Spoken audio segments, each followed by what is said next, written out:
नमस्कार साथियों, मेरा नाम है चंद्रशेखर और आप इस समय देख रहे हैं संस्कृति आईएएस का यूट्यूब चैनल। तो आरएएस ने, आप ऐसे भी कह सकते हैं कि आरपीएससी ने नया सिलेबस जारी कर दिया है और नोटिफिकेशन भी आ चुका है। एक लंबे इंतज़ार के बाद आरपीएससी भी अपने आप को रेगुलराइज करने की कोशिश कर रही है। बाकी अन्य आयोग की बात करें, चाहे यूपी की बात कर लीजिए, बिहार की बात कर लीजिए, अन्य आयोग की बात कर लीजिए, वो पहले की अपेक्षा सुधर चुके हैं। सुधर चुके हैं का मतलब कि अब चीज़ें रेगुलर होनी शुरू हो गई हैं। तो 2025 में वैकेंसी आई नहीं थी, तो आरपीएससी ने उसमें कुछ सुधार किया है और सुधार करने के साथ साथ नया सिलेबस भी दिया है। सिलेबस पूरा चेंज नहीं है, लेकिन 25% सिलेबस चेंज है। लेकिन ये भी जानना ज़रूरी है कि सिलेबस में क्या बदलाव हुआ है और कौन कौन से बदलाव हुए हैं। इसके साथ साथ आपको अपनी रणनीति में क्या चेंजेस करने पड़ेंगे, कैसी रणनीति अपनानी पड़ेगी। तो मेरे ख्याल से ओवरऑल जो मैंने सिलेबस देखा है, उसके अकॉर्डिंग अपनी रणनीति में बहुत कुछ चेंज करने की ज़रूरत नहीं है। जैसे आप पढ़ रहे थे वैसे ही आप पढ़ाई करेंगे, उसमें कहीं कोई दिक्कत वाली बात नहीं है। आप पीवाईक्यू लगाएंगे, प्रीवियस ईयर क्वेश्चन को जितना हो सकता है उतना सॉल्व करेंगे, ये सब सारी चीज़ें एज इट चलेंगी। लेकिन जो चेंजेज हुए हैं उन सभी चेंजेस को समझना ज़रूरी है। माइन्यूट चेंज हुआ है, कुछ ऐसे टॉपिक हैं जो पहले किसी अन्य भाग में थे उसको दूसरे में शामिल कर दिया गया है, कुछ को कट किया गया है, कहीं पर क्लेरिफिकेशन देखने को मिल रहा है। अर्थात जो उसमें टॉपिक सब टॉपिक दिए गए हैं, किसी किसी को संक्षेप में दे दिया गया है और किसी को थोड़ा और विस्तार से दिया गया है, जिससे जो प्रतियोगी हैं, जो कॉम्पिटिटिव एग्ज़ाम दे रहे हैं, इस एग्ज़ाम में शामिल हो रहे हैं, उनके लिए थोड़ी सी सुविधा हो गई है। लेकिन एक चेंज और हुआ है और वो चेंज ये है कि जो मेंस के आपके पेपर हैं, उन पेपर में जो प्रश्नों का प्रारूप था उसको चेंज किया गया है। तो पहले 3 तरह के आते थे प्रश्न, अब 2 तरह के प्रश्न आएंगे, ऐसा आरपीएससी ने बताया है। तो क्या उसमें चेंजेस किए गए हैं, एक बार उसको देख लेते हैं। तो यहाँ पर देखिए, आप लोगों की सुविधा के लिए दोनों यानी कि 2024 का सिलेबस और 2026 का सिलेबस पूरा यहाँ लगाया गया है, प्री और मेंस सभी का। तो सबसे पहले ये देख लेते हैं कि इसमें क्या चेंजेस किए गए हैं। तो ये 2024 का पैटर्न है और इसमें देखेंगे तो नंबर ऑफ क्वेश्चन 25 है, मार्क्स एक क्वेश्चन 2 मार्क्स का है यानी कि 2 नंबर का है। वर्ड लिमिट यहाँ पर बताई गई थी कि 15 और टोटल मार्क्स आप यहाँ पर देखेंगे, वर्ड लिमिट के बाद टोटल मार्क्स आपको कितने मिल रहे हैं, 50 मिल रहे हैं। तो ये 3 भागों में डिवाइड था, 3 भागों में डिवाइड था। यहाँ पर भी देखेंगे ये भी 3 भागों में डिवाइड है, लेकिन आरपीएससी ने जो नया बदलाव किया है, बदलाव कुछ इस प्रकार है कि पहले 3 तरह के प्रश्न आते थे, एक दीर्घोत्तरी, लघु उत्तरी और अति लघु उत्तरी। तो जो 2 नंबर के प्रश्न आते थे उनको चेंज कर दिया गया है और इसमें बदलाव ऐसा किया गया है कि जो यूनिट 1 है इसको 2 भागों में बांट दिया गया है और केवल 2 तरह के प्रश्न हैं, एक दीर्घ उत्तरी है और दूसरा लघु उत्तरी है। अति लघु उत्तरी को दोबारा रिपीट कर रहा हूं कि हटा दिया है आरएस ने। अच्छा, आरएस में से हटा दिया गया है।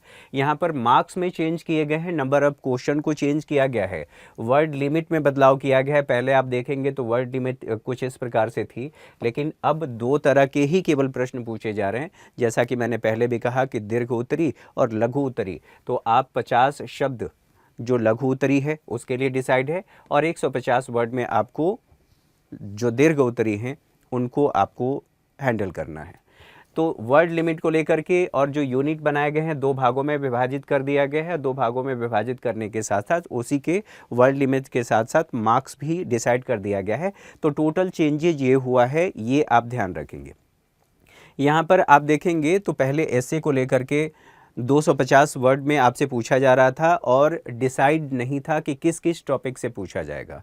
पहले एसे में ये दे दिया गया था, जिसके बारे में आगे चल करके मैं चर्चा करूंगा, कि आप समसामयिक विषयों पर लिखेंगे। लेकिन अब आरपीएससी ने टॉपिक भी डिसाइड कर दिया है कि इन टॉपिक से हम पूछेंगे और उसमें से किसी एक में आप किसी एक पर आप लिख सकते हैं। तो ये सारी बातें आप लोगों ने समझ लिया। इन सभी बातों को समझने के साथ साथ एक बार ये देख लीजिए, ये नोटिफिकेशन है और नोटिफिकेशन जो आया हुआ है उसको देखते हुए कल के सेशन में या इससे पहले के सेशन में आपने देखा था कि मैंने आप लोगों को बता दिया था कि नोटिफिकेशन में नंबर ऑफ़ वैकेंसीज़ कितनी हैं और राज्य सेवा के लिए, अधीनस्थ सेवा के लिए। अब उसको बता करके मैं पकाने वाला नहीं हूँ, केवल टू द पॉइंट बात कर रहे हैं कि आयु सीमा में छूट दी गई है। आयु सीमा में छूट कितनी दी गई है? तो 1 वर्ष की छूट दी गई है। ऐसा आयोग ने इसलिए किया है क्योंकि 2025 में वैकेंसी नहीं आई थी। आयोग ने अपनी गलती को माना है, आप ऐसे कह सकते हैं, या आपको कंपनसेट किया है। जो ओवर एज हो गए थे उनके लिए थोड़ी सी खुशी की लहर कही जा सकती है, जो कोशिश कर रहे थे कि हम आरएस में जा सकते हैं, आरएस बन सकते हैं, इस एग्ज़ाम को क्वालिफाई कर सकते थे। जो आरपीएससी की गलती की वजह से ओवर एज हो गए थे तो उन्होंने कंपनसेट करने की कोशिश किया है। तो ओवरऑल कह सकते हैं कि ये एक अच्छी खबर है आप सभी के लिए। आयु सीमा में छूट की बात कर लें तो ये दिया गया है, ये आप लोग जनरली देख लेंगे, इसमें कहीं कोई दिक्कत वाली बात नहीं है, कहीं कोई ऐसा टेक्निकल या रॉकेट साइंस नहीं है कि आप इसे नहीं समझ सकते। इसमें राजस्थान राज्य के अनुसूचित जाति, अनुसूचित जनजाति, पिछड़ा वर्ग, अति पिछड़ा वर्ग, आर्थिक रूप से जो कमज़ोर वर्ग के पुरुष हैं उनके लिए 5 वर्ष की छूट दी गई है। राजस्थान की एससी एसटी, पिछड़ा वर्ग, अति पिछड़ा वर्ग, आर्थिक रूप से कमजोर वर्ग की जो महिला है 10 वर्ष की छूट दी गई है। सामान्य वर्ग की जो अनारक्षित महिला हैं उनके लिए 5 वर्ष की छूट दी गई है। विधवा, विवाह विच्छेद यानी परित्यक्त या तलाकशुदा कह सकते हैं, इन महिलाओं के लिए अधिकतम आयु सीमा का कोई निर्धारण नहीं किया गया है।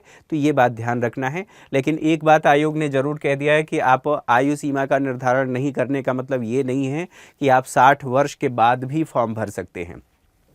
स्पेशली मेंशन कर दिया है कि भैया हम 60 वर्ष तक के लिए ही आपको नियुक्त करेंगे, इसलिए इससे कम ही होना चाहिए। तो ये बात आप लोगों ने समझ लिया। अब आते हैं अपने मेन टॉपिक पर कि क्या क्या चेंजेस किया गया है। यहाँ पर कोई बदलाव नहीं है। प्रारंभिक परीक्षा की बात कर रहा हूँ, जैसे पहले 3 घंटे का पेपर होता था, 3 घंटे का पेपर अभी भी है। 200 मार्क्स के लिए होता, वो भी उतना ही है, वैसे ही है। सामान्य ज्ञान और सामान्य विज्ञान पूछ रहा है तो सामान्य ज्ञान और सामान्य विज्ञान वो सारी बातें वैसी हैं, इसमें कोई बदलाव नहीं किया गया है। और देख लीजिए, अब सिलेबस की बात कर लेते हैं। तो सिलेबस एक बार को मेरे पास दोनों ही है, दोनों सिलेबस को एक एक करके देखते चलेंगे ताकि आप लोगों को मैं बता सकूं कि क्या क्या चेंजेस किया गया है, क्या क्या बदलाव किया गया है। 2026 की बात करूं तो 2026 में यहाँ पर ये 2024 का है, ध्यान रखेंगे, इधर 2024 का है, इधर 2026 का नया सिलेबस जो आयोग ने दिया है वो है। तो यहाँ पर जो स्पष्ट किया गया है कि राजस्थान के प्रागैतिहासिक स्थल पूरा पाषाण काल से लेकर के ताम्र पाषाण काल तक और कांस्य युग, ठीक है, प्राचीन राजस्थान का समाज और संस्कृति, पहले की अपेक्षा राजस्थान का समाज और संस्कृति शब्द जोड़ा गया है, स्पष्ट किया गया है। राजस्थान के इतिहास जानने के जो स्रोत हैं, तो इतिहास जानने के स्रोत या इतिहास निर्धारण के भी कई बार कह दिया जाता है, लेकिन इतिहास जानने के स्रोत, चाहे आप पुरातत्व की बात कर लीजिए, अभिलेख की बात कर लीजिए, साहित्य की बात कर लीजिए या मुद्रा शास्त्री, ये सभी ये स्पष्ट किया गया है और बेहतर ढंग से पहले की अपेक्षा बताने की कोशिश किया गया है। राजस्थान में जो प्रमुख राजवंश हैं, राजवंशों की उपलब्धियों के बारे में यहाँ पर पूछा गया है। यहाँ पर देख लीजिए, प्रमुख राजवंशों के महत्वपूर्ण शासकों की राजनीतिक एवं सांस्कृतिक उपलब्धियाँ और राजवंशों के नाम दिए गए हैं। लेकिन यहाँ पर देखेंगे, ये कह रहा है कि राजस्थान के इतिहास के स्रोत के साथ साथ राजस्थान के मुख्य राजवंशों के प्रमुख शासकों की राजनीतिक एवं सांस्कृतिक उपलब्धियां, केंद्रीय सत्ता के साथ सहयोग, प्रतिरोध, मध्यकालीन राजस्थान में प्रशासनिक एवं राज्य व्यवस्था के राजस्व व्यवस्था के बारे में। तो यहाँ पर जो पहले क्लेरिफाई किया गया था कि किन किन राजवंशों के बारे में हम पूछने वाले हैं, वो यहाँ पर स्पष्ट नहीं है, हालांकि उसमें वो सारी चीज़ें निहित है, आप ऐसे कह सकते हैं। तो ये बदलाव किया गया है। यहाँ पर देखेंगे कि 19वीं आधुनिक राजस्थान का उदय 19वीं शताब्दी से लेकर के 20वीं शताब्दी की बात कही गई है। यहाँ थोड़ा सा और पीछे गया है आयोग और 18वीं शताब्दी से लेकर के 19वीं शताब्दी के राजनीतिक सामाजिक स्थिति, 20वीं शताब्दी में किसान और आदिवासी आंदोलन, प्रजामंडल इत्यादि, ये थोड़ा सा पीछे से जाकर और इतिहास इन्होंने पूछने की कोशिश की है। तो ये कुछ नया आप देखेंगे। बाकी सारी चीज़ें दोनों में सेम है, कोई बदलाव नहीं किया गया है। एक चीज़ यहाँ पर देखेंगे तो ये धार्मिक प्रथाएं शब्द जोड़ा गया है, नया शब्द जोड़ा गया है। आप ऐसे कह सकते हैं कि इसको और स्पष्ट करने की कोशिश की गई है आयोग के द्वारा। अब बात कर लेते हैं भारत का इतिहास। यहाँ पर तो बात आप लोगों ने समझ लिया कि राजस्थान का इतिहास, कला, संस्कृति, साहित्य, परंपरा एवं विरासत। अब देख लीजिए भारत का इतिहास यहाँ पर भी है, भारत का इतिहास यहाँ पर भी है। यहाँ पर भी प्राचीन काल एवं मध्यकाल है, यहाँ पर भी प्राचीन काल मध्यकाल है। इसमें जो चेंज किया गया है कि श्रमण परंपरा शब्द हटाया गया है, जो यहाँ पर जो ये श्रमण परंपरा शब्द दिया गया था इसको हटा दिया गया है, बाकी सारी चीज़ें सेम हैं। और प्राचीन काल में जब हम बात कर रहे हैं तो प्राचीन भारत में कला एवं स्थापत्य, वैज्ञानिक विकास शब्द आप देखेंगे तो वैज्ञानिक विकास पहले की अपेक्षा यहाँ पर एक नया शब्द जोड़ा गया है। आप ऐसे भी कह सकते हैं कि सिलेबस के शब्दों को और स्पष्ट किया गया है और छोटे छोटे कई हिस्सों में देखने को मिलेगा कि उसको और विस्तार दिया गया है, टॉपिक सब टॉपिक बताया गया है, लेकिन कई जगह पर आप देखेंगे तो उसको स्पष्ट आयोग ने नहीं किया है। हालांकि पहले की अपेक्षा कई बार ऐसा होता है कि कोई चीज़ आप देखते हैं, अगर हम संसद की बात करते हैं तो संसद में राष्ट्रपति शामिल है, ठीक है, तो अगर संसद कहीं पर मेंशन है तो इसका मतलब ये है कि आप राष्ट्रपति को पढ़ेंगे, ठीक है। तो ठीक उसी तरह से आयोग ने भी किया है, तो यहाँ पर घबराने वाली ऐसी कोई बात नहीं है। फिलहाल के लिए प्राचीन भारत में हमने ये देख लिया ज्ञान मूल्य व्यवस्था, ठीक है। यहाँ पर देखिए ज्ञान मूल्य, वर्ण व्यवस्था, वर्णाश्रम, पुरुषार्थ, संस्कार, दर्शन, शिक्षा इत्यादि ये सभी नए शब्द शामिल किए गए हैं और ऐसा लग रहा है कि आयोग ने इसको स्पष्ट करने का प्रयास किया है ताकि आप लोगों को सुविधा हो सके। मुगल काल की बात करें तो मुगल काल में प्रशासन एवं विभिन्न नीतियां मराठा को लेकर के पहले की अपेक्षा अस्पष्टता यहाँ पर दिखाई दे रही है। आप यहाँ पर भी देखेंगे मुगल काल में राजनीतिक चुनौतियाँ, सुलह, अफगान, राजपूत, दक्कनी राज्य और मराठा, तो उसके कंपेरिजन में देखें तो थोड़ा सा यहाँ पर अस्पष्टता दिखाई देती है। आधुनिक काल की बात करें तो वहाँ पर 19वीं शताब्दी से लेकर के 1964 तक की बात कर रहा है, लेकिन यहाँ पर 19वीं शताब्दी से लेकर के 2000 तक के यानी कि आधुनिक इतिहास की बात कर रहा है। इसमें जो चेंजेज हुए हैं वो आप लोगों को पढ़ना पड़ेगा, वो सारी चीज़ें देखनी पड़ेंगी। इसके साथ साथ एक नया शब्द जोड़ा गया है, यहाँ पर देखेंगे आर्थिक सुधार शब्द को जोड़ा गया है जो वहाँ पर स्पष्ट नहीं था। प्रौद्योगिकी शब्द को भी, प्रौद्योगिकी विकास की प्रक्रिया, ये भी शब्द बदला गया है, बाकी सारी चीज़ें वही हैं, ऐसा कुछ चेंज नहीं किया गया है।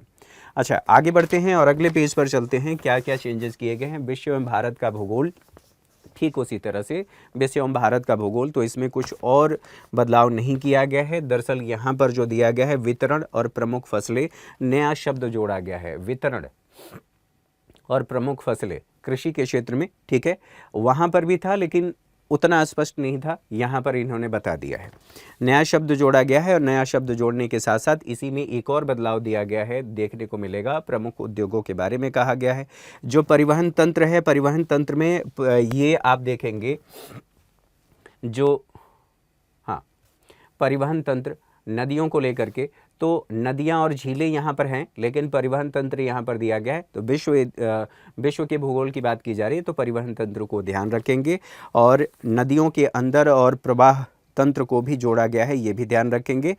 और एक जो बदलाव किया गया है भारत का भूगोल, भारत के भूगोल की बात करें तो भारत के भूगोल में 2024 में और 2024 की अपेक्षा यहाँ पर भौतिक विभाग की जो बात की गई है इसको पहले की अपेक्षा शॉर्ट किया गया है। बाकी सारी चीज़ें सेम हैं, इसमें कोई बदलाव नहीं देखने को मिल रहा है। राजस्थान का जो भूगोल है इसमें स्पेशली राजस्थान शब्द मेंशन कर दिया है। यहाँ पर जो था प्रमुख भू आकृतिक प्रदेश और उनकी विशेषताएं, यहाँ पर राजस्थान, अवस्थिति, विस्तार और भौतिक विभाग, ये शब्द स्पष्ट किया है। जो प्राकृतिक वनस्पति है जैसे जैव विविधता और उनके संरक्षण को लेकर के, तो जैव विविधता और संरक्षण ये नया शब्द जोड़ दिया है, बाकी सारी बातें वही हैं, उसमें कोई बदलाव वैसा नहीं दिखाई दे रहा है। अच्छा, इसके साथ साथ नया शब्द इसमें सब टॉपिक के रूप में आपको देखने को मिलेगा। कौन कौन से शब्द हैं, तो कृषि, पशुपालन और सिंचाई, ये 2-3 शब्द ऐसे हैं जो नए इसमें दिखाई दे रहे हैं, बाकी उसमें शामिल होता है, ये बात सही है, ठीक है। आगे बढ़ें, यहाँ पर देखिए भारतीय संविधान, राजनीतिक व्यवस्था एवं शासन प्रणाली, भारतीय संविधान, राजनीतिक व्यवस्था और शासन दिया गया है, प्रणाली को शब्दों को शॉर्ट किया गया है और कोई विशेष बात इसमें नहीं है। यहाँ पर देखिए संविधान का, यहाँ पर कह रहा है कि संविधान सभा भारतीय संविधान की विशेषताएं, संवैधानिक संशोधन, लेकिन यहाँ पर सीधे दिया गया है संविधान का निर्माण, उद्देशिका, नागरिकता, मौलिक अधिकार, राज्य के नीति निर्देशक तत्व, DPSP, fundamental right, fundamental duties, ये सब कुछ यहाँ पर दिया गया है। तो सब टॉपिक को भी कह सकते हैं कि अगले पॉइंट को देखें तो यहाँ पर संघीय सरकार, जैसे कार्यपालिका, विधायिका और कार्यपालिका, विधायिका और न्यायपालिका, इसमें सारी चीज़ें शामिल हो जाती हैं। तो सभी टॉपिक पहले जैसे ही हैं, इसमें कुछ विशेष बदलाव नहीं देखने को मिल रहा है। कुछ वैसा बदलाव अगर आप सोचते हैं कि हुआ है तो ऐसा कुछ भी नहीं किया गया है। ठीक है, इसके साथ साथ और देख लेते हैं और कौन से बदलाव किए गए हैं। यहाँ पर प्रारंभिक परीक्षा में राजस्थान की राजनीतिक एवं प्रशासनिक व्यवस्था की बात करें तो दोनों में कुछ विशेष बदलाव नहीं किया गया है।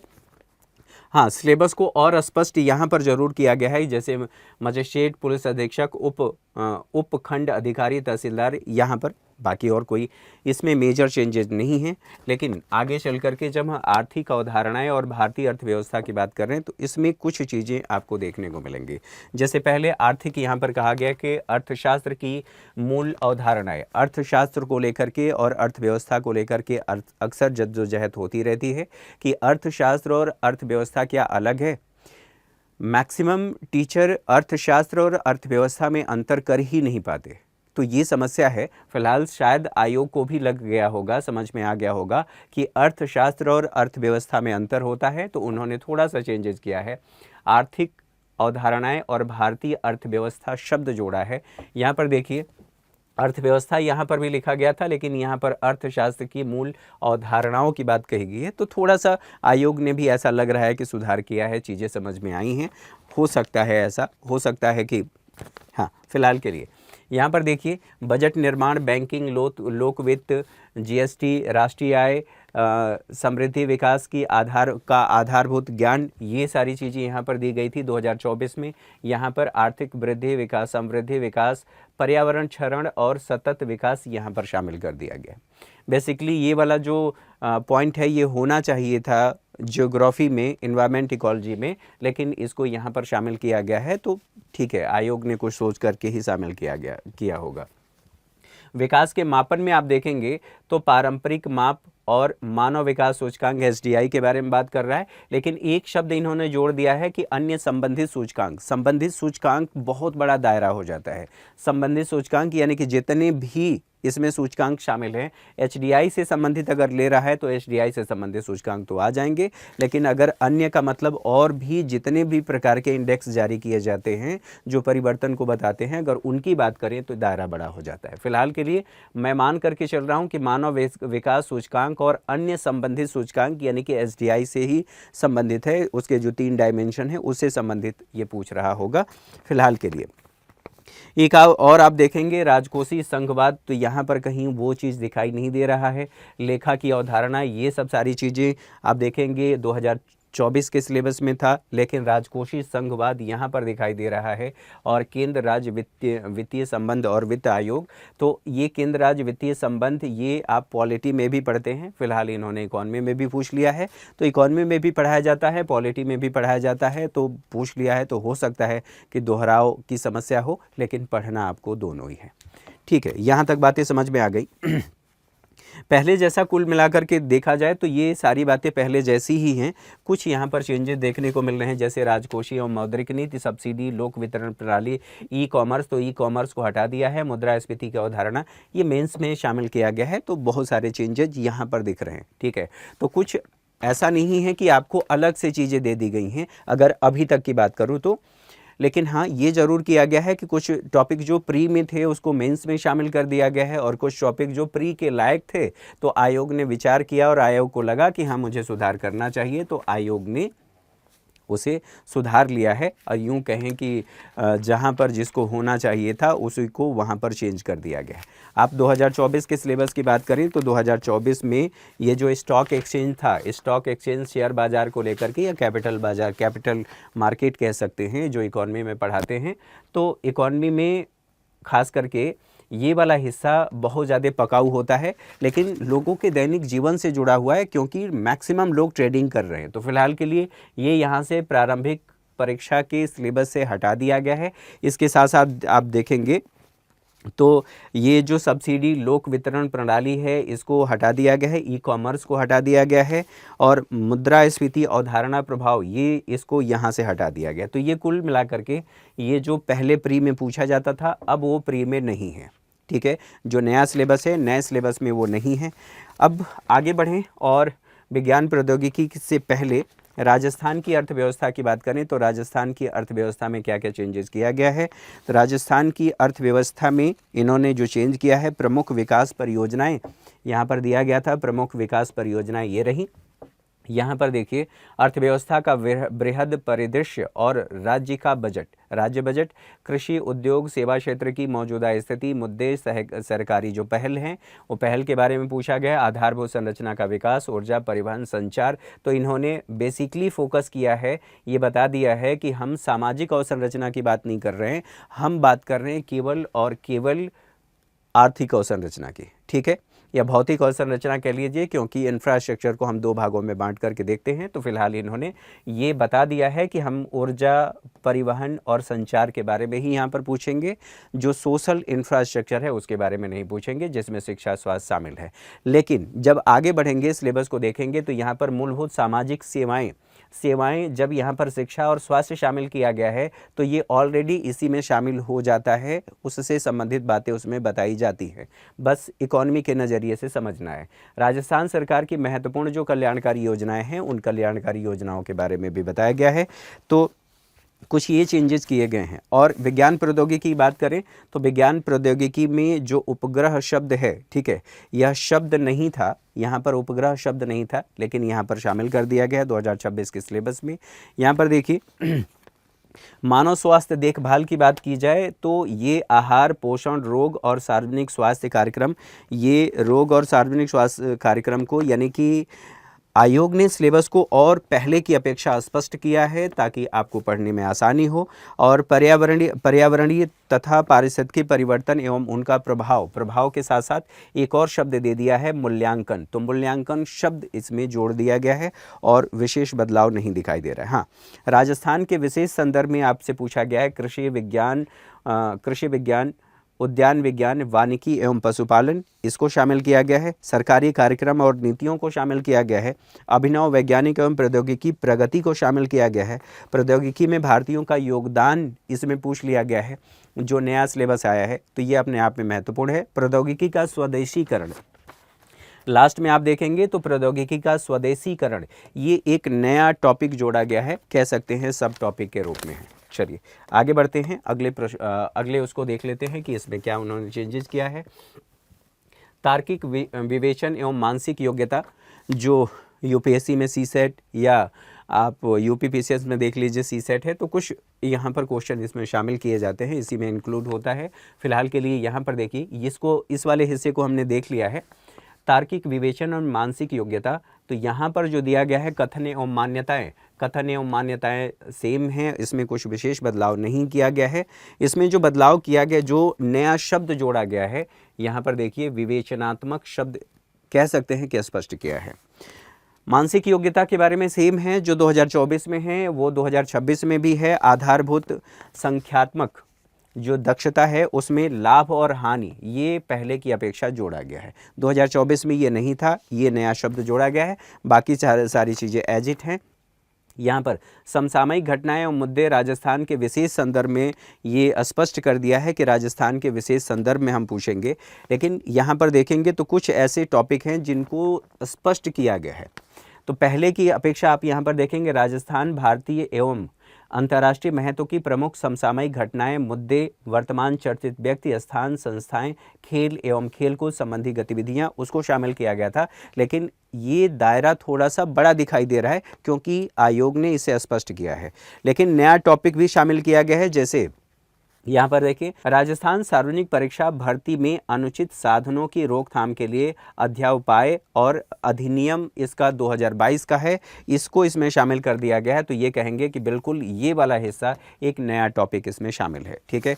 इसके साथ साथ और चेंजेस क्या किए गए हैं, तो ये तो रहा प्री का सिलेबस, प्री के सिलेबस को हमने पूरा देख लिया। अब बात कर लेते हैं मुख्य परीक्षा के सिलेबस में। तो मुख्य परीक्षा का सिलेबस 2024 का भी है, 2026 का भी है। तो देख लेते हैं क्या चेंजेस किए गए हैं। यहाँ पर देखें ये सारी चीज़ें सेम हैं, इसमें कोई कहीं कोई बदलाव नहीं किया गया है। ये जो मार्क्स हैं इनको भी नहीं चेंज किया गया है। अधिकतम अंक, समय, सब कुछ वैसा का वैसा ही है, कुछ भी इसमें चेंज नहीं किया गया है। यहाँ पर भी देखेंगे ऋणात्मक अंक और कितने गुने क्वालिफाई कराए जाएंगे, सारी बातें सब कुछ पहले जैसे ही हैं, इसमें कोई बदलाव नहीं किया गया है।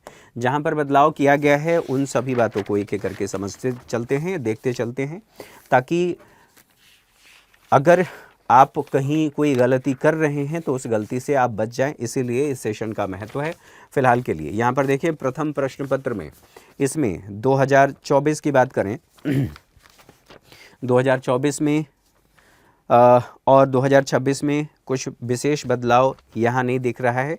लेकिन फर्स्ट पेपर की बात करें तो फर्स्ट पेपर में जो प्रागैतिहासिक संस्कृति, विभिन्न ऐतिहासिक स्थल एवं उनका महत्व, राजस्थान के विभिन्न शासकों की राजनीतिक सांस्कृतिक उपलब्धियां, और यह स्पष्ट कर दिया है कि 18वीं शताब्दी तक के बारे में हम पूछ रहे हैं।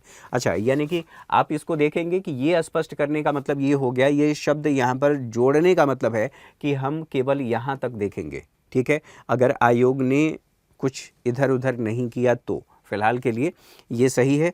और यहाँ पर देखिए 19वीं एवं 20वीं शताब्दी, 1857 का विद्रोह, कृषक एवं जनजातीय आंदोलन, राजनीतिक जागरण, जन आंदोलन एवं राजस्थान का एकीकरण। तो ये एक शब्द आपको देखने को मिलेगा पहले की अपेक्षा। यहाँ पर 19वीं और 20वीं शताब्दी की बात की गई है, यहाँ पर भी 19वीं 20वीं शताब्दी है। यहाँ पर 1857 की बात नहीं थी, यहाँ पर स्पष्ट कर दिया है। 1857 के बारे में भी हम पूछेंगे भैया, और इस बात को ध्यान रखना। और राजस्थान का एकीकरण शब्द यहाँ पर नया दिखाई दे रहा है। और यहाँ पर देखिए जनजातियों के संदर्भ में बात करें तो ये स्थिति यहाँ पर नहीं थी फिलहाल के लिए। जनजातियाँ एवं उनकी परंपराएं, विरासत के बारे में, राजस्थान की प्रमुख ऐतिहासिक धरोहर एवं प्रमुख पर्यटन स्थलों के बारे में शब्द नए हैं, भाव वही है, कुछ नया यहाँ पर नहीं दिखाई दे रहा है। हाँ, इस बात को मानना पड़ेगा कि जहाँ पर बहुत से आयोग, ठीक है, अपने सिलेबस को रीडिफाइन नहीं किए हैं और उसको छोटे छोटे उसके टॉपिक, सब टॉपिक को डिफाइन नहीं किए हैं, राजस्थान को ये मानना पड़ेगा, आरपीएससी को ये मानना पड़ेगा कि उन्होंने कुछ चीज़ें स्टूडेंट के हित में किया है। राजस्थान के सिलेबस को, यानी कि आरपीएससी के सिलेबस को उन्होंने डिफ़ाइन किया है, वेल डिफ़ाइन किया है। कहीं कहीं पर अस्पष्टता है, लेकिन उतना तो बनता है। ठीक है, फिलहाल के लिए यहाँ पर भारतीय इतिहास एवं संस्कृति की बात कर लें तो ये कुछ नया यहाँ पर देखने को मिल रहा है, जैसे धार्मिक आंदोलन और उसके साथ साथ दर्शन, ये नया देखने को मिल रहा है। ब्रिटिश नीतियां और उनके प्रभाव, ये कुछ देखने को नया मिल रहा है। देश का राजनीतिक, आर्थिक एवं प्रशासनिक एकीकरण, ये कुछ नया देखने को मिल रहा है। इसके साथ ही 19वीं और 20वीं शताब्दी जो यहाँ पर नहीं दिखाई दे रहा था, वो सारी चीज़ें यहाँ पर दिख रही, तो कह सकते हैं कि स्पष्टीकरण देखने को मिल रहा है। विज्ञान और तकनीकी की बात करें, विज्ञान तकनीकी का विकास, महिला सशक्तिकरण एवं महिला सुधार आंदोलन, ये स्पष्ट किया गया है, बाकी बातें वही हैं। और यहाँ पर देखें, ये कह रहा है कि आधुनिक विश्व का इतिहास, तो आधुनिक विश्व का इतिहास भी मुख्य परीक्षा में शामिल है, लेकिन ये पहले 1950 तक पूछते थे, लेकिन यहाँ पर जो इन्होंने नया सिलेबस दिया है उसमें 1991 ईस्वी तक के बारे में पूछ लिया है। यहाँ जो नया जोड़ा गया है, जर्मनी में नाजीवाद एवं इटली में फांसीवाद, ये जोड़ा गया है। ठीक है, और एक चीज़ इसमें जोड़ा गया है, रूसी क्रांति, जो पहले नहीं था, यहाँ पर जोड़ दिया गया है। शीत युद्ध के दौरान विश्व, ये आप देखेंगे तो वर्ल्ड पॉलिटिक्स जो एनसीईआरटी है, अगर उसको भी आप पढ़ते हैं तो वहाँ से चीज़ें कवर हो जाएंगी, और वो मोर देन सफिशिएंट, मैं ऐसा कहूँगा कि मोर देन सफिशिएंट है। फिलहाल शीत युद्ध के दौरान जो विश्व है वो एक नया टॉपिक जोड़ा गया है, तो आप इसको देख लेंगे और ये आपको अलग से पढ़ना पड़ेगा। ठीक है, और बात कर लेते हैं अर्थव्यवस्था के बारे में। तो भारतीय अर्थव्यवस्था, अर्थशास्त्र यहाँ पर, और यहाँ पर अर्थव्यवस्था। तो जो मैं आपसे प्री में कह रहा था, भारतीय अर्थशास्त्र, ठीक है, भारतीय अर्थशास्त्र जो शब्द है, इसको इन्होंने भारत की अर्थव्यवस्था, इससे रिप्लेस कर दिया है। तो ये एक सुधार देखने को मिलेगा, मेरे हिसाब से, मेरे नज़रिए से एक सुधार है, अच्छा है। ठीक है, आर्थिक समृद्धि और विकास, अवधारणा और माप, आय दृष्टिकोण, मानव विकास सूचकांक और अन्य संबंधित सूचकांक, ये प्री में भी आपको पढ़ना है, मेंस में भी पढ़ना है। तो आप इस बात को ध्यान रखें कि एक ही साथ आप प्री में ही इतना मेहनत कर दें। हालांकि प्री और मेंस की अलग से पढ़ने की तो बात होती नहीं है, क्योंकि आप एक साथ लेकर के चलते हैं तो बेहतर होता है। वजह यह है कि सिलेबस की शुरुआत और अंत, पूरे विषय की बात करें तो जब तक आप बेसिक कॉन्सेप्ट नहीं समझते हैं तब तक आपकी मेंस की तैयारी बेहतर नहीं होती है। तो हम ऐसे ही पढ़ाते हैं कि पहले जो आगे शब्द पूछे जाने वाले हैं, जिन शब्दों का इस्तेमाल किया जाने वाला है, उन शब्दों को पहले ही हम क्लियर करके चलें। और इसीलिए हम अपने सिलेबस को रीडिफाइन करके चलते हैं, अपने क्लास को उसी तरीके से डिज़ाइन करते हैं कि आप पहले उन चीज़ों को समझ लेंगे जो आगे पूछे जाने वाला है, उन शब्दों का प्रयोग करेंगे। तो ऐसा ना हो कि वहाँ पर अलग से आपको बताना पड़े, अलग से समझाना पड़े। तो हम वेल डिज़ाइन करते हैं अपने सिलेबस को, और जो बच्चे पहले हमारी क्लास में रहे हैं, यानी कि फाउंडेशन बैच में रहे हैं, उन बच्चों को पता भी होगा कि किस तरह से हम उसको लेकर के चले हैं। ठीक है, यहाँ तक बातें समझ में आ गई। कुछ चीज़ें आपको देखने को मिलेगा, जैसे पंचायती राज वगैरह यहाँ पर सॉरी, यहाँ पर देखिए स्पष्ट किया गया है सेवा क्षेत्र, आधारभूत संरचना, ऊर्जा, परिवहन और संचार। ठीक है, ये स्पष्ट किया गया है। अंतर्राष्ट्रीय व्यापार की बात करें, अंतर्राष्ट्रीय व्यापार, बीओपी, ये भुगतान संतुलन, विदेशी सहायता, निवेश, इसको और स्पष्ट किया गया है, नए तरीके से बताया गया है। आरबीआई के बारे में, आरबीआई बैंक और मौद्रिक प्रबंधन, भारत में बैंकिंग वित्तीय क्षेत्र में सुधार के बारे में ये नया टॉपिक इसमें जोड़ा गया है, ये महत्वपूर्ण है। समाज के कमज़ोर वर्गों, यहाँ पर देखिए समाज के कमज़ोर और उपेक्षित वर्गों के कल्याण के लिए जो योजनाएं हैं ये भी नया जोड़ा गया है। तो ये आपको कुछ देखने को मिल रहा है। अगर इसकी बात करें वैश्विक अर्थव्यवस्था के बारे में, तो वैश्विक अर्थव्यवस्था में लगभग सारी चीज़ें सेम है, इसमें कुछ विशेष बदलाव नहीं किया गया है। लेकिन खंड 100 में देखें राजस्थान की अर्थव्यवस्था, तो इसमें समावेशी वृद्धि, राजस्थान के आर्थिक समृद्धि संकेतक, राज्य घरेलू उत्पाद, प्रति व्यक्ति आय और समावेशी समृद्धि और विकसित राजस्थान 2047। ठीक है, हरित समृद्धि, पर्यावरणीय संधारणीयता, संधारणीय विकास लक्ष्यों को प्राप्त करने में राजस्थान की स्थिति, ये इसमें शामिल कर दिया गया है। लेकिन मेरे ख्याल से ये मुद्दा, ये जो टॉपिक है वो जाना चाहिए था ज्योग्राफी में। फ़िलहाल के लिए ज्योग्राफी इन्वायरमेंट इकोलॉजी में जाना चाहिए था, फ़िलहाल इसमें शामिल किया गया तो ठीक ही है। आयोग ने को सोच समझ करके ही इसको जोड़ा है या यहाँ पर शामिल किया है। पंचायती राज संस्थाओं के बारे में भी देखेंगे। पंचायती राज संस्थाएँ इसमें, ठीक है, यहाँ पर कोई मतलब नहीं था, लेकिन राज्य वित्त आयोग को ध्यान में रखते हुए उन्होंने इसमें शामिल कर दिया है। फिलहाल के लिए निवेश प्रोत्साहन नीतियाँ, ये बिल्कुल सही है और नया इसमें दिखाई दे रहा है।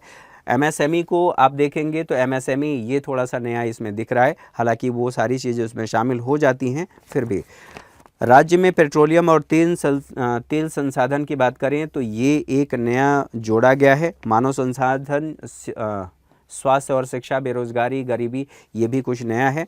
सिलेबस को और स्पष्ट करने की कोशिश की गई है। तो आगे बढ़ते हैं और देख लेते हैं और क्या नया जोड़ा गया है, क्या क्या चीज़ें इसमें। ठीक है, समाजशास्त्र की बात करें तो समाजशास्त्र, प्रबंधन, लेखांकन, अंकेक्षण, इसमें बदलते आयाम शब्द, ये जो बदलते आयाम शब्द है थोड़ा स्पष्टीकरण दिया गया है। नया सिलेबस में जो सब टॉपिक है, आप जो बदलाव किया गया है उसकी बात कर लेते हैं। तो ये जो आपको देखने को मिलेगा, इसमें सब टॉपिक भी बता दिया गया है आयोग के द्वारा, जो आप लोगों के लिए अच्छा है। प्रबंधन की बात करें तो प्रबंधन में ये जो दोनों सेक्शन हैं काफ़ी कुछ नया है। इस वाले हिस्से में काफ़ी कुछ नया पहले की अपेक्षा देखेंगे तो यहाँ पर आयोग ने चीज़ें शामिल किया है। इसको अलग से पढ़ना पड़ेगा, चीज़ें और बेहतर करनी पड़ेंगी। और पहले जैसा इसकी बात करें, अंकेक्षण का अर्थ, उद्देश्य, अंकेक्षण कार्यक्रम, सामाजिक निष्पादन, दक्षता, अंकेक्षण का आधारभूत ज्ञान, सरकारी अंकेक्षण का प्रारंभिक ज्ञान, ये पहले जैसा ही है, इसमें कुछ नया नहीं किया गया है। और जो बदलाव किया गया है, बदलाव की बात कर लेते हैं। प्रश्न पत्र 2 की बात करें तो शुभ और अशुभ, यहाँ पर देखिए शुभ और अशुभ की अवधारणा इसमें शामिल कर दिया गया है। जो फिलॉसफी में पढ़ाया जाता है, फिलॉसफी में हमने पढ़ा है, लेकिन प्रशासकीय नीति शास्त्र में इसको शामिल कर दिया गया है। और जो नया दिया गया है, प्रशासनिक निर्णय में कृत्रिम बुद्धिमत्ता बनाम अंतर्विवेक, ये एक नया देखने को मिल रहा है। और नया और क्या है तो बौद्धिकता बनाम मूल्यपरक बौद्धिकता, ये इसमें नया है। ठीक है, अतथ्यपरक, आप ये देखेंगे ये भी कुछ नया सा दिखाई दे रहा है। हो सकता है शब्दों को और स्पष्ट किया हो। जब सामान्य विज्ञान और प्रौद्योगिकी की बात कर रहे हैं तो नया जोड़ा गया है, नया जो शब्द जोड़ा गया है चिकित्सकीय निदान में भौतिकी अनुप्रयोग, ठीक है, ये एक नया शब्द जोड़ दिया गया है। बाकी सारी चीज़ें ठीक है और कुछ और शब्द हैं जो पहले जैसे ही हैं, तो यहाँ से ये सभी बाकी जो सिलेबस हैं, बाकी सभी सिलेबस पहले के जैसे ही हैं। आगे बढ़ते हैं, कुछ और देख लेते हैं कि मेंस में क्या जोड़ा गया है। तो वर्चुअल और ऑगमेंटेशन, ठीक है, ठीक है, वर्चुअल और ऑगमेंटेड रियलिटी, इसको एक नए शब्द के रूप में शामिल किया गया है, आप इसे देखेंगे। और साइबर सुरक्षा, डेटा गोपनीयता को इसमें शामिल किया गया है, ये एक नया शब्द है।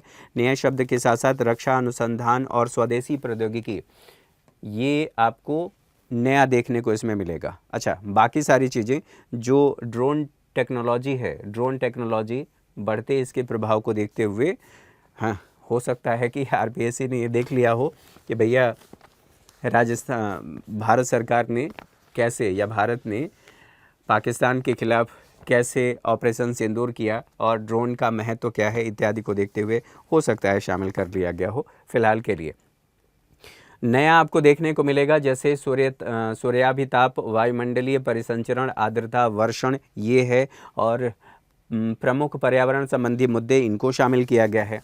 खंड ब की बात करें तो भारत की भू आकृति विभाजन, ये पहले जैसा ही है, पहले जैसा ही दिख रहा है।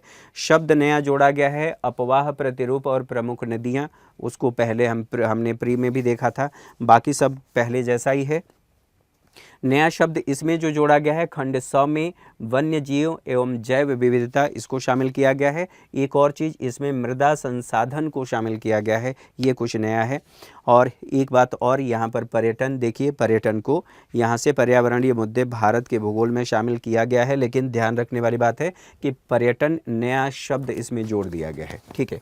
इसके साथ साथ और बात कर लेते हैं, प्रश्न पत्र संख्या 3 की बात करें तो 3 में क्या चेंजेस किया गया है। तो शासन, ठीक है, यहाँ पर देखेंगे भारतीय राज्य व्यवस्था, शासन, भारत एवं अंतर्राष्ट्रीय मामले, समसामयिक मामले, ठीक है।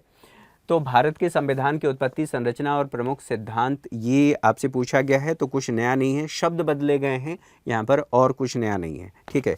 लेकिन ई कोर्ट आप देखेंगे, ई कोर्ट को आभासी न्यायालय और ई कोर्ट, ई समिति, ये एक नया शामिल किया गया है। पहले के सिलेबस को देखें तो पहले के सिलेबस को देखते हुए ऐसा मैं कहूँगा कि इसको वेल डिफाइन किया गया है, आयोग का धन्यवाद करना चाहिए आप लोगों को। आगे बढ़ते हैं, यहाँ पर गत्यात्मकता की बात है तो ये सब कुछ पहले जैसा है, डिफाइन किया गया है। राजस्थान में राज्य राजनीति और शासन की बात करें, इसका दायरा पहले से बढ़ा है, वेटेज भी बढ़ाया गया है पहले 2 लाइन में, ठीक है। पहले 2 लाइन में देखेंगे तो राज्य की राजनीतिक व्यवस्था को बताया गया है, तो पहले वाले सिलेबस में ऐसी स्थिति थी, अभी वाले सिलेबस में इसको डिफाइन कर दिया गया है, ये एक अच्छी स्थिति है। और देखिए यहाँ पर ये वाला हिस्सा है, इसमें इन्होंने सभी संगठनों को और बेहतर ढंग से, पहले जो जस्टिफाई नहीं था, आप ऐसे कह सकते हैं कि वेल डिफाइंड नहीं था, अब इन्होंने I2U2 क्वाड, ठीक है, ब्रिक्स, G20, इन सब को वेल डिफाइन कर दिया है। डिफाइन करने का मतलब मेंशन कर दिया है कि भैया हम इससे पूछेंगे, आप इसके लिए तैयार रहना, ठीक है। तो ये संगठनों के नाम नए जोड़े गए हैं जो आपको अलग से पढ़ना पड़ेगा। बाकी कोप के बारे में, इन सभी मिशन के बारे में पढ़ना पड़ेगा। इस आप ऐसे भी कह सकते हैं कि समसामयिक मामले एवं जो मुद्दे हैं, महत्वपूर्ण समसामयिक घटनाएं, मुद्दे और प्रमुख हस्तियां, इन सभी को लेकर के टॉपिक और सब टॉपिक को डिफाइन किया गया है, ये एक अच्छी पहल है। आगे बढ़ें और देख लें लोक प्रशासन की अवधारणाएं और मुद्दे जो गत्यात्मक हैं, ठीक है, इसको लेकर के कुछ नए शब्द जोड़े गए हैं, जैसे उत्तरदायित्व और जवाबदेहिता की बात कर सकते हैं। और एक आध नए शब्द जोड़े गए हैं, जैसे संघ लोक सेवा आयोग, पूरा टॉपिक जो वहाँ से हटाया गया था, पॉलिटी से हटाया गया था, यहाँ इस वाले भाग में इसको जोड़ दिया गया है। और आप देखेंगे कि विधायिका, विधायी, कार्यकारी और न्यायिक पहले जैसा ही है। नया शब्द जोड़ा गया है जो तुलनात्मक रूप से आप देखेंगे तो ये तुलना करने के लिए दिया गया है कि यूएसए, यूके, फ्रांस, चीन के प्रशासनिक तंत्र की विशेषताएं। तो यहाँ पर तुलनात्मक लोक प्रशासन के को स्पष्ट करने के लिए और बताने के लिए, इसका वेटेज कह सकते हैं, बढ़ाने के लिए इन्होंने यूएसए, यूके, फ्रांस, चीन, इनकी प्रशासनिक विशेषताओं को, अब पता नहीं यहाँ तो चीन को शामिल करने का मतलब मुझे नहीं समझ में आता। फ़िलहाल के लिए यूएसए, यूके, फ्रांस ये सब तो समझ में आ रहे हैं, इनको शामिल करने का मतलब क्या था, क्या है, ये समझ में नहीं आ रहा है। फ़िलहाल ये समझ से परे है। फ़िलहाल के लिए पढ़ना है, अब सिलेबस में है तो पढ़ना ही है फ़िलहाल के लिए। ये हिस्सा बाकी पहले जैसा है। व्यवहारिक विधि की बात करें, व्यवहार विधि, तो व्यवहार विधि में टॉपिक का नाम बदला गया है। यहाँ पर देखिए, ये जो पहले था खेल एवं योग, तो खेल एवं योग को हटाया गया है, बाकी व्यवहार और विधि पहले जैसा ही है, ठीक है। लेकिन इसमें जो कुछ नए शब्द जोड़े गए हैं, जैसे कार्यस्थल पर, ठीक है, कार्यस्थल पर उनकी चुनौतियां और प्रभावी भविष्य के नेता, ठीक है, माफ कीजिए, यहाँ पर कार्यस्थल पर उनका महत्व, उनका समावेश, इनको शामिल किया गया है, बाकी पहले जैसा है। और एक और इसके बारे में आपको अलग से पढ़ना पड़ेगा, ये नया इसमें दिखाई दे रहा है, कार्यस्थल पर तनाव इत्यादि, ये सब कुछ पहले जैसा है। पहले प्रबंधन में और लोक प्रशासन में आपको पढ़ना था, यहाँ पर भी पढ़ना है। यहाँ और देख लीजिए, इसको और पहले की अपेक्षा स्पष्ट कर दिया है। आरटीआई पहले भी शामिल था, सूचना प्रौद्योगिकी अधिनियम पहले भी शामिल था, लेकिन ये पहले वेल डिफाइंड नहीं था। इन्होंने बता दिया है कि कौन कौन सा हम पूछने वाले हैं। धाराओं के बारे में, महिलाओं को लेकर के, महिलाओं का कार्यस्थल पर लैंगिक उत्पीड़न 2013, इसमें धाराएं इन्होंने बता दिया है कि धाराएं कहां से कहां तक पढ़ना है, इसको और स्पष्ट किया है। और यहाँ पर भी देखेंगे, ये वाला जो हिस्सा है, राजस्थान काश्तकारी अधिनियम 1955, तो इस 1955 के अधिनियम को इन्होंने और वेल डिफाइन किया है। इसको भी इन्होंने बता दिया है कि कौन कौन सी धाराएं आपको पढ़ना है। इसके साथ साथ ये जो भारतीय न्याय संहिता 2023 है, इसको भी इन्होंने डिफाइन किया है। ये नया आप कहेंगे, ये दोनों हिस्सा बिल्कुल नया है, नया आयोग ने जोड़ दिया है।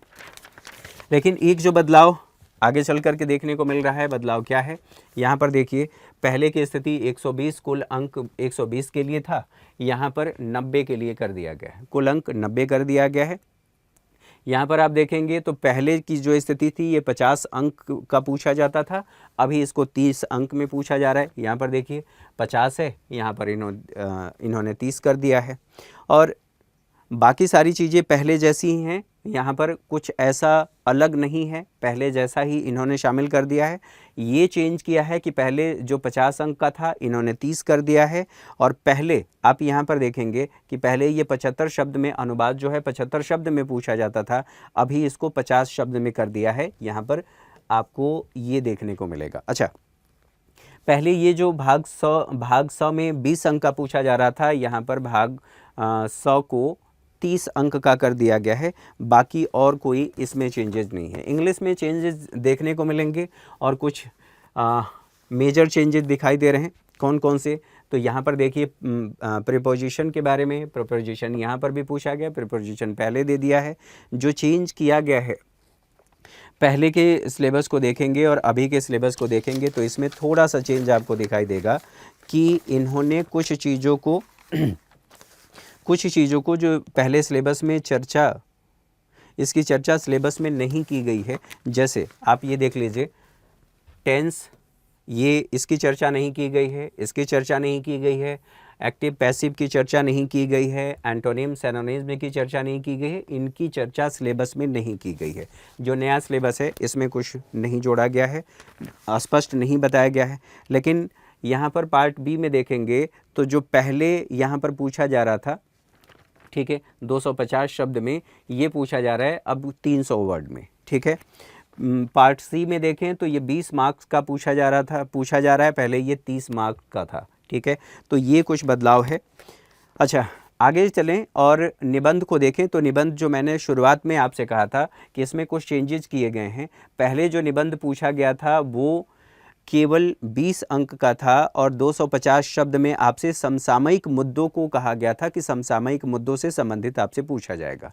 लेकिन यहाँ पर इन्होंने बता दिया है कि भैया देखिए, आपको 6 विषय दिए गए हैं, टॉपिक हैं, और 600 शब्दों में निबंध लिखना है और कोई एक निबंध हिंदी अथवा अंग्रेजी भाषा में लिखना होगा। अच्छा, ये टॉपिक भी दिए गए हैं तो पहले की अपेक्षा कह सकते हैं, और नंबर भी बढ़ाया गया है, तो ये भी अपने आप में महत्वपूर्ण है और एक नया चेंज किया गया है आयोग के द्वारा।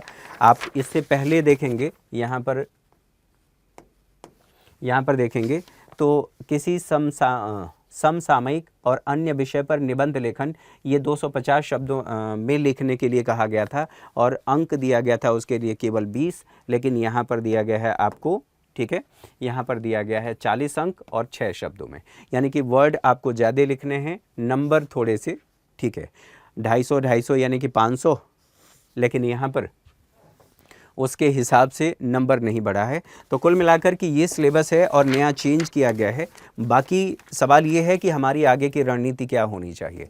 तो जो नए चेंजेज हैं, जो नए बदलाव किए गए हैं, उनको ध्यान में रखते हुए आपको अपनी तैयारी वैसे ही करनी है।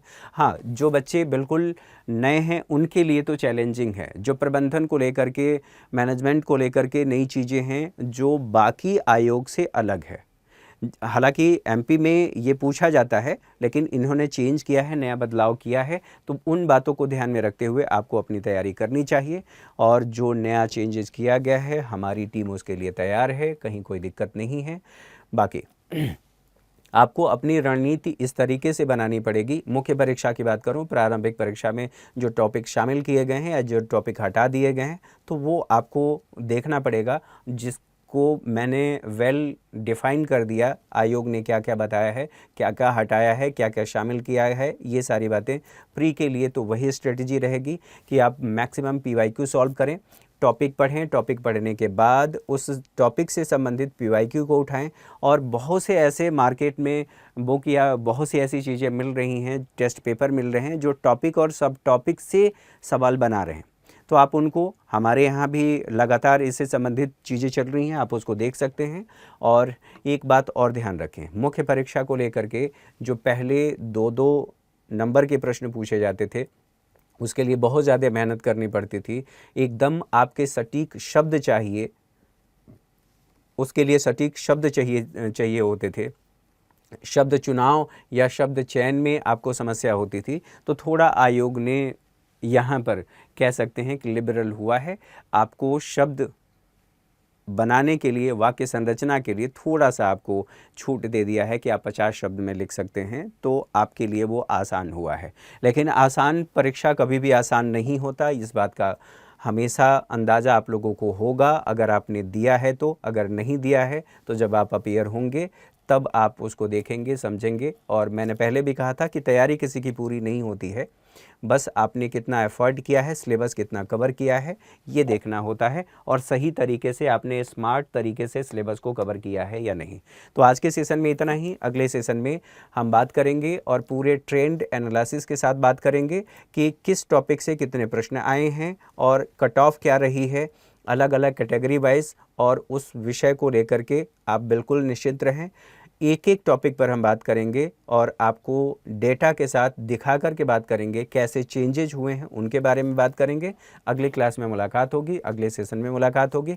तब तक के लिए नमस्कार, ढेर सारी शुभकामनाएं। अगर आप चाहते हैं कि अपनी तैयारी को और धार दें तो आप हमारे कोर्सेज से भी जुड़ सकते हैं, वो आपकी इच्छा है। तब तक के लिए नमस्कार।